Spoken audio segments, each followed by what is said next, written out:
చేపల ఫ్రై ఎలా చేద్దామో చూద్దాం. ముందుగా చేపలన్నీ క్లీన్ చేసి పెట్టుకోవాలి. కేజీ చేప ముక్కలకి 3 స్పూన్ల కారం, 1 స్పూన్ పసుపు, 2 స్పూన్లు ఉప్పు వేసి బాగా కలిపేసుకోవాలి.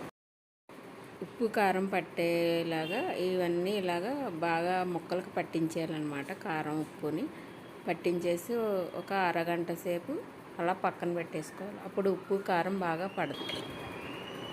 ఇవి సింపుల్గా చేసేసుకోవచ్చు అనమాట అండి. ఇంకా మసాలాలు ఏమీ లేకుండా మన మా కారంలో అయితే మొత్తం అన్ని ధనియాల పొడి అన్నీ ఉంటాయి కాబట్టి సింపుల్గా చేసుకోవచ్చు. ఇలా పక్కన పెట్టిన ముక్కలు తర్వాత అరగంట తర్వాత పెనం పెట్టి ఒక లైట్గా ఆయిల్ వేసుకొని ఈ విధంగా పెనంలో వేసేసుకోవాలన్నమాట. బాగా ఆయిల్ వేడెక్కాక ఒక 10 నిమిషాలు సిమ్లో పెట్టి అవి వేగిపోయిన తర్వాత మళ్ళీ అటువైపు తిప్పేసుకోవాలి.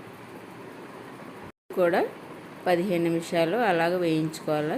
పెనం బాగా కాలిపోతే మాడిపోతాయి. మాడిపోకుండా చూసుకొని మళ్ళీ అటువైపు వేగిపోయిన తర్వాత ఇవి తీసేసి పక్కన పెట్టేసుకోవాలి.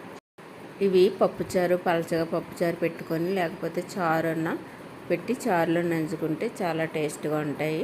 సింపుల్గా ఉంటాయి. మనకు కావాలంటే ఫ్రిడ్జ్లో పెట్టేసుకొని మళ్ళీ చేపల కూర వండుకోవాలన్నా ఇలా సింపుల్గా వండుకోవచ్చు అనమాట.